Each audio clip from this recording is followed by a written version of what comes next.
I'm going to go over what we went over in class for the midterm.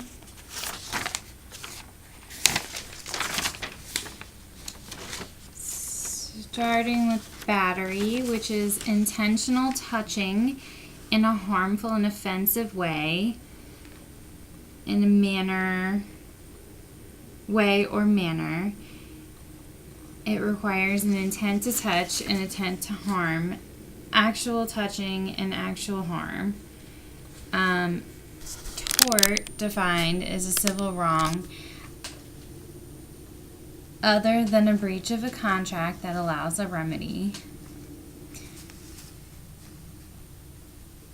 Intent is a volitional act, which is voluntary or purposeful, or it can consist of knowing with substantial certainty that a result will occur.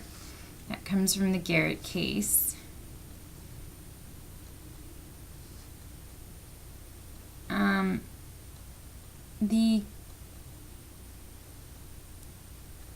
There isn't an excuse. So intent is not relieved by a good faith mistake, and that was part of the ransom case when the plaintiff's dog was shot by hunters who thought it was like a wolf. And mental illness is also not an excuse for intent, as shown in the McGuire case. Transferred intent, meaning A intends to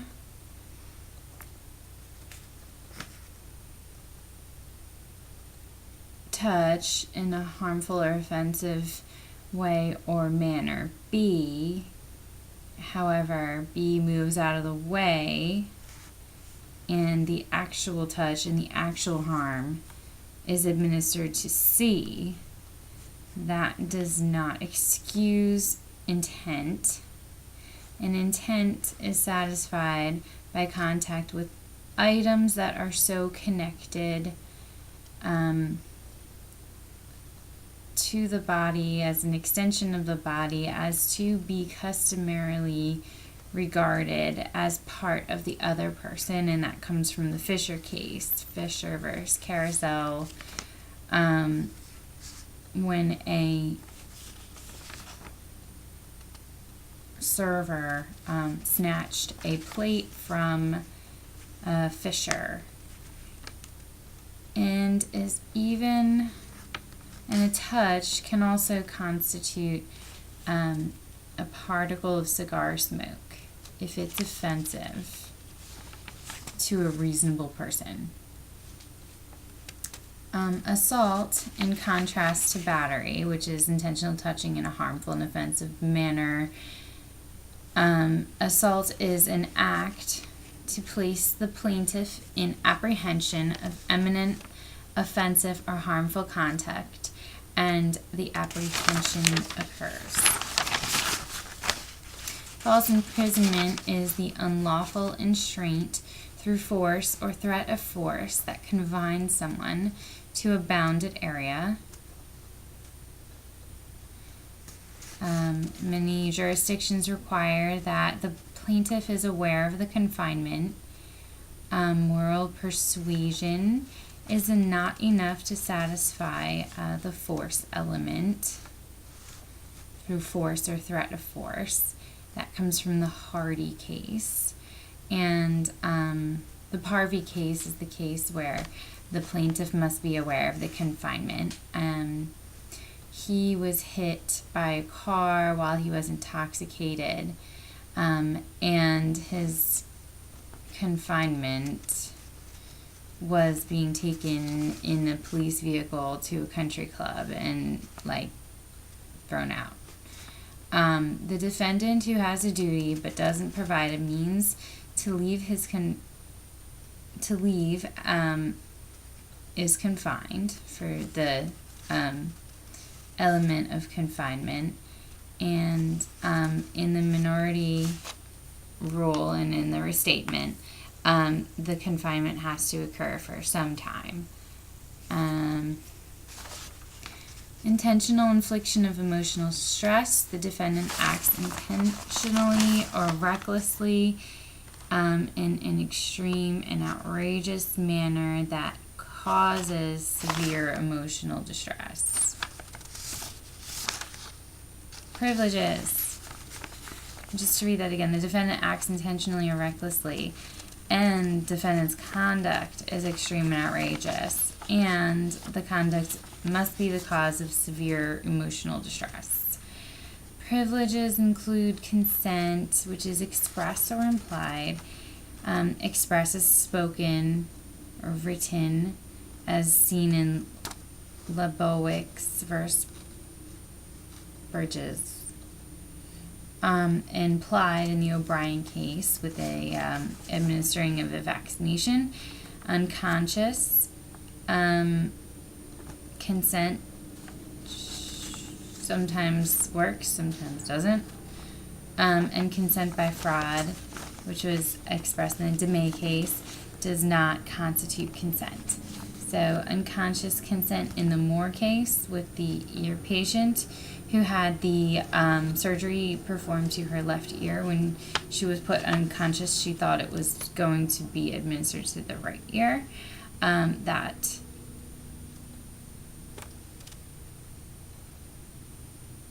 did not protect the consent that had been given to the doctor for the right ear did not protect the plaintiff from performing surgery on the left ear while and making that decision after Moore was already made unconscious. Self-defense is another privilege.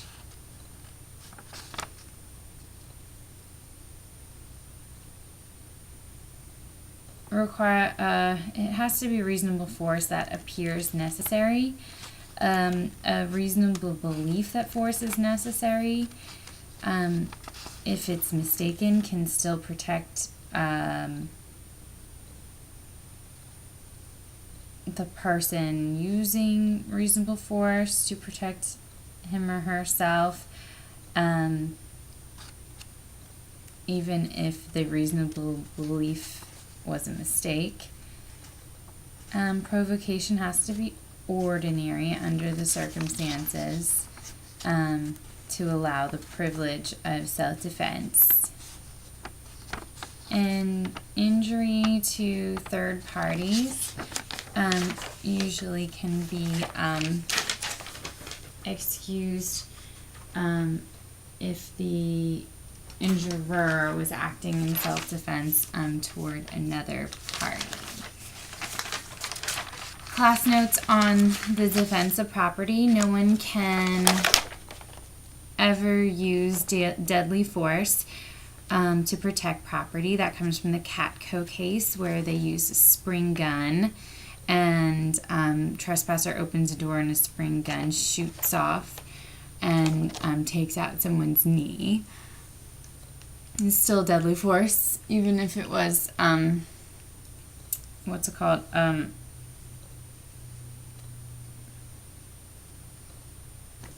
towards the plaintiff's knee rather than his head. Still deadly force using a deadly weapon. Now this can be excused if the defendant is committing a felony of violence or endangering human life. Recovery of property.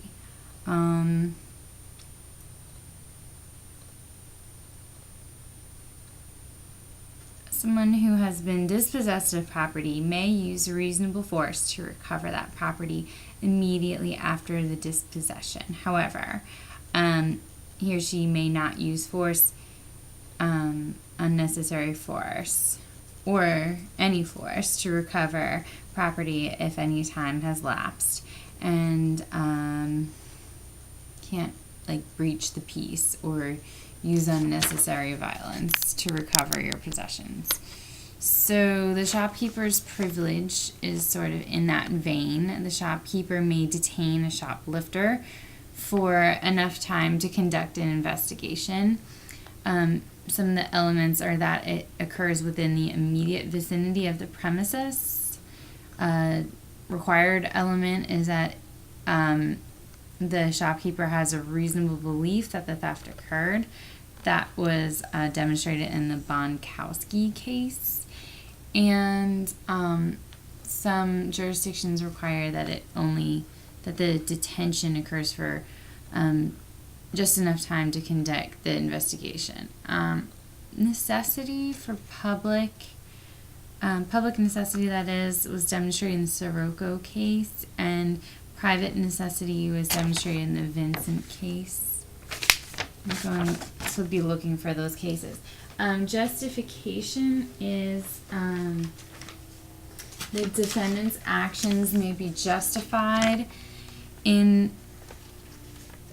if the actions taken were reasonably done to protect others from personal injury or to protect others. That was demonstrated in the Sindel case. And then we were ready to move over to negligence, out of the intentional torts part of the book and into negligence, where a duty is a necessary element. The duty is, to provide a standard of care that is reasonable under the circumstances. And a duty arises when there's the foreseeability of harm. And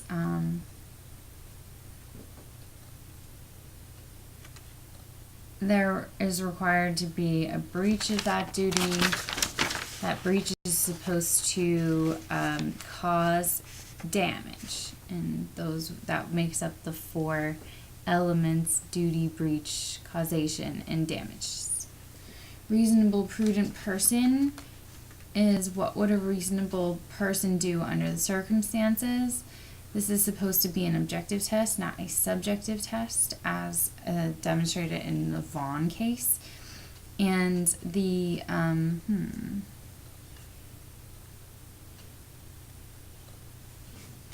expectation that the defendant has knowledge that a reasonable person would also have comes from the McAdoo case. This sometimes the knowledge that a reasonable person would have is from that person's perspective, maybe based on their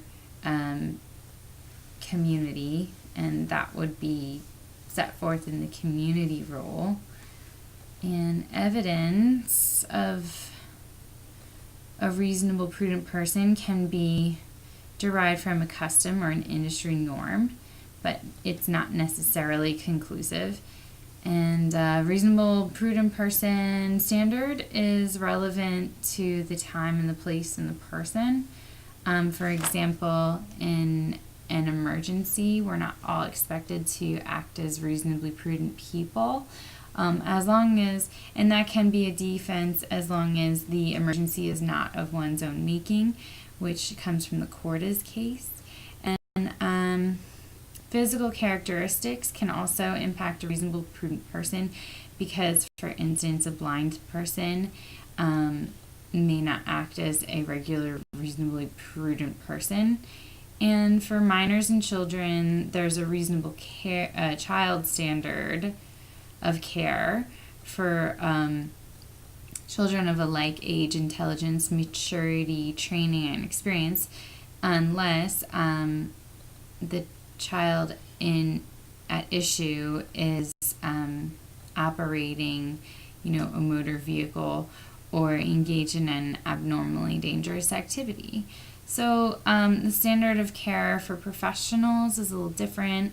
Informed consent is a topic that we'll have to cover. Negligence per se is, there's a legislative, negligence per se is one of my note cards here. Whole new note card, or a whole bunch of new note cards here. Reasonable, prudent person. defendant is assumed to have knowledge that a reasonably prudent person has. It's relevant to the time, such as at night or during the day, the place, the community rule, and the person, doctor, pilot, child, resident assistant, specialist. So we got through that.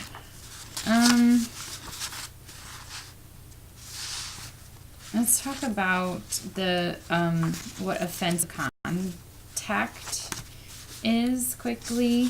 Offensive contact is a contact to the plaintiff's person. It constitutes offensive if it offends a reasonable sense of personal dignity.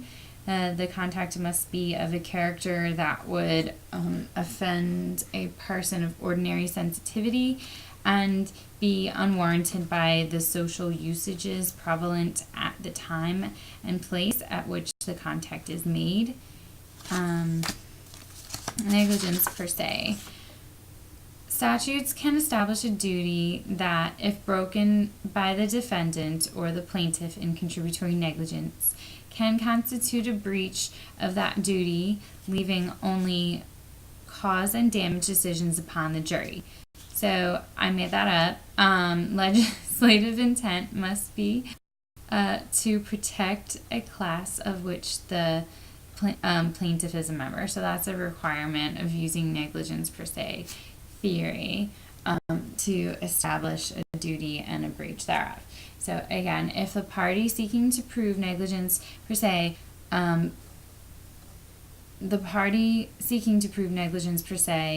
must belong to the class the statute is meant to protect. And put another way is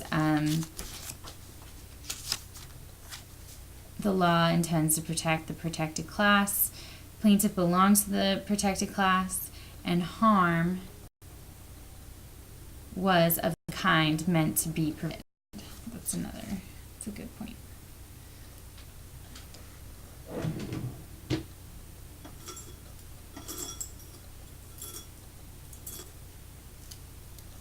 Okay, just roll right into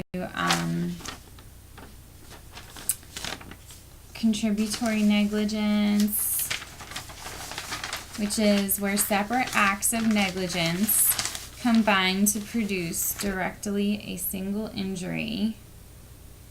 To directly produce a single injury. Each tortfeasor is responsible for the entire result, even if his act alone may not have caused it. And that would be your definition of contributory negligence. So where separate acts of negligence contribute to produce a single injury, each tortfeasor is responsible for the entire result, even though his act alone may not have caused it. Loss of a chance is a principle we haven't gotten into yet.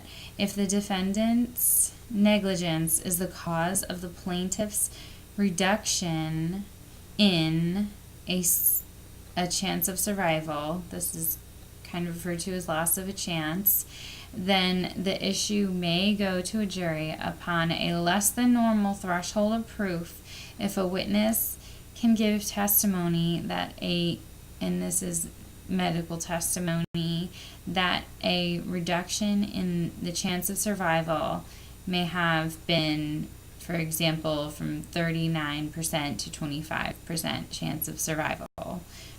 And however, the damages for the loss of a chance does not necessitate full recovery. So if the defendant had a duty to do a health screening for cancer and said, you don't have cancer, to the plaintiff, and the plaintiff did indeed have cancer, and had he known earlier, he would have had a better chance of survival, then you might elect this case of negligence against the administrator of the health screening can be admissible if medical testimony shows that the loss of the chance of survival may have been reduced from 39% chance of survival if he knew earlier to 25% chance of survival learning later. And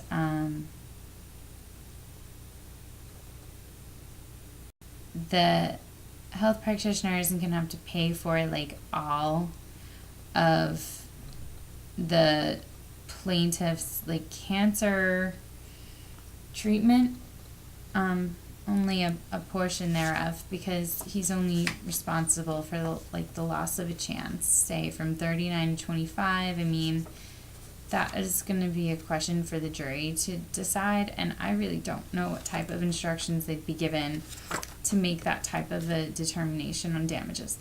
Anyway, there's a substantial factors test for joint and several liability. So this is very similar to contributory negligence. Joint and several liability, that is. When two factors contribute to cause damage and either alone were sufficient to cause damage, both responsible parties are liable as long as each were a substantial factor causing the damage.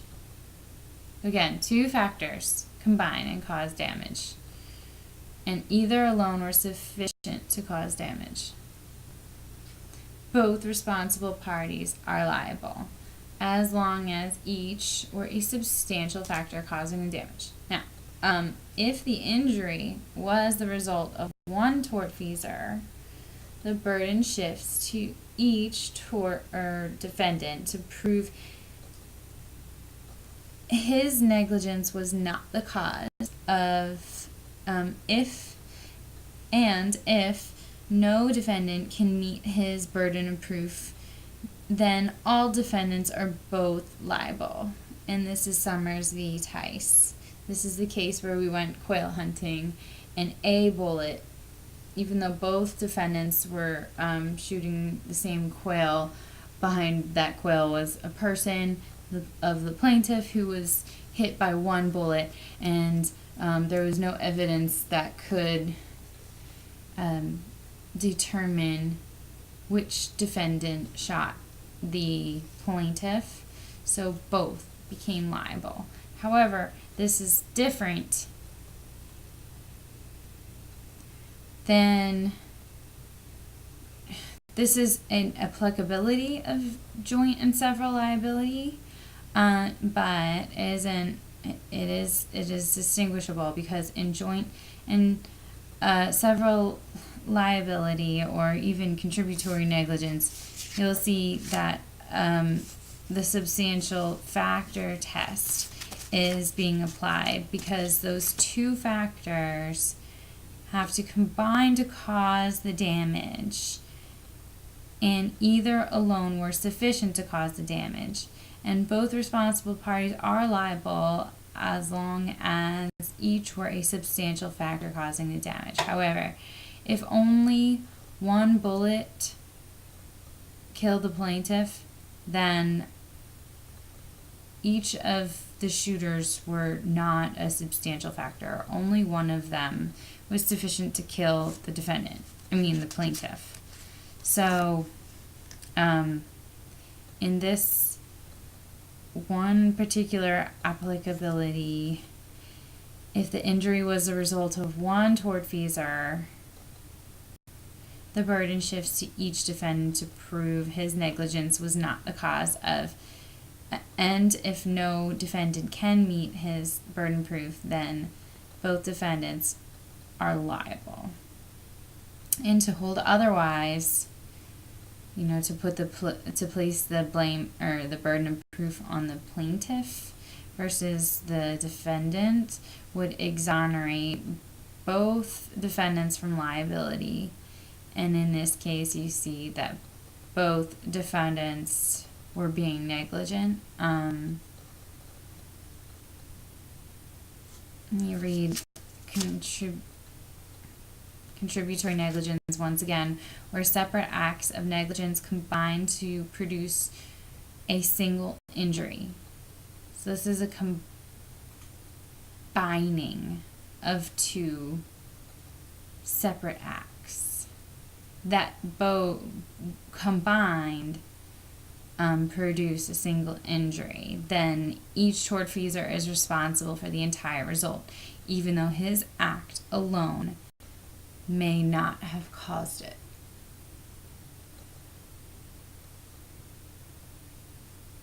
Right. May not have caused it.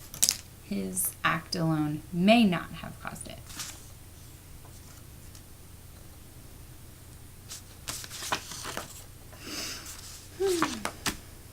Okay, so rebutable presumption comes from Restatement Section 288A.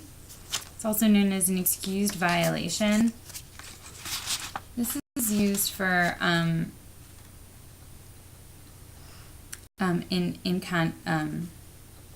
arguing a defense to negligence per se. So the person whose conduct is being evaluated for negligence per se is permitted to show a rebutable presumption that he or she has an excuse for the conduct that violated a statute to counteract the inference of negligence per se. From the restatement, this reads, an excused violation of a legislation or a legislative enactment or an administrative regulation is not negligence unless the enactment is construed not to permit such an excuse. And this occurs for like strict liability statutes that might include child labor, the Pure Food Act, the Federal Safety Compliance Act, Safe Place Statute, and firearm statutes. Otherwise,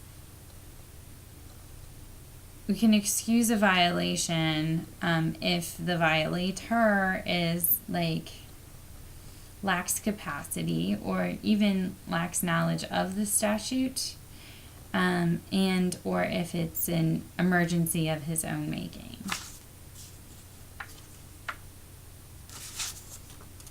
I wrote in here a burden of pleading.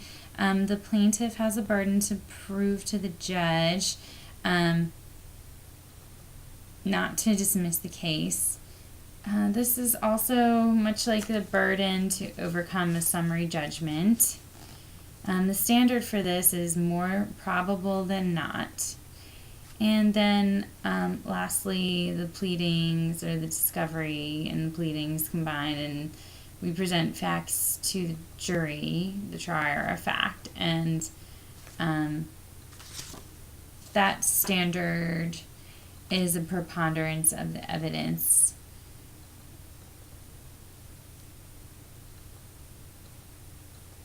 Evidence that is used is presented to the jury as either direct, which is concrete evidence, circumstantial evidence, which is taken from the circumstances, and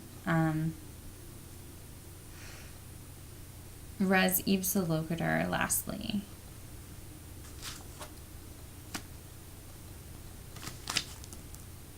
Res ipsa loquitur is the mere fact of an accident is evidence of prima facie negligence if it's an unordinary accident. So, for example, the incident is of the sort that does not ordinarily occur in the absence of negligence, and also the instrumentality of the harm was under the exclusive control of the defendant.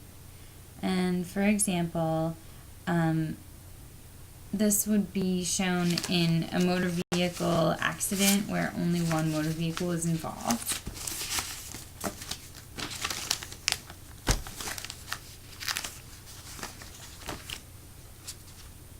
And the burden of proof shifts to the defendant by a preponderance of the evidence. I'm going to go into sine qua non, which is cause and fact, also called producing cause and contributing cause. Again, the burden of proof is a preponderance of the evidence. An efficient, inciting, or contributing cause, that is, the natural sequence the incident produces, and there may be greater than one producing cause, which would be called a concurrent cause, which would require that cause in question must then be a substantial factor bringing about the injury and or the incident, and without which the injury would not have occurred, which is the but-for test. Negligence, I've written this down from the Reynolds versus Texas Pack Ryco, involving an unlit stairwell without a handrail. This is a ruling of law where the negligence of the defendant greatly multiplies the chances of the accident to the plaintiff and is of a character naturally leading to its occurrence. The mere possibility that it might have happened without the negligence, i.e., she may still have fallen in a lit stairwell with a handrail, that argument is not sufficient to break the chain of the cause and effect between the negligence, which is not having a lit stairwell with a handrail, and the injury of Reynolds falling down the stairwell onto the train platform. So a constructive knowledge of dangerous condition comes from the banana peel cases. The plaintiff has the burden to prove that the defendant, 1, has actual or constructive knowledge of a dangerous condition on the premises.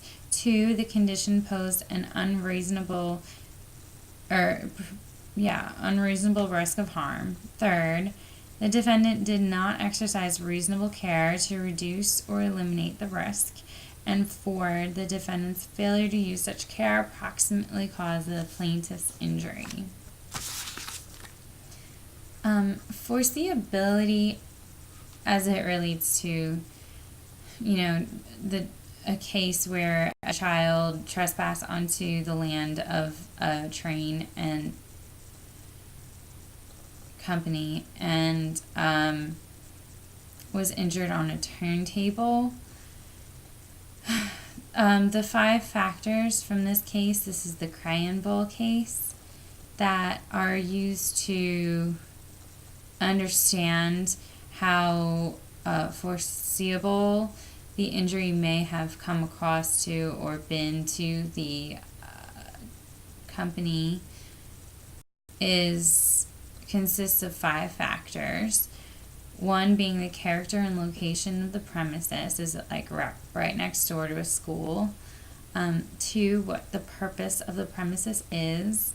3, the probability of injury. 4, precautions necessary to prevent the injury. And 5, the relations that such precautions bear to the beneficial use of the premises. So in this particular case, like the turntable had like a faulty nut that was supposed to be tightened as like a safety, and it was in disrepair, and the train company wants to say, you're trespassing.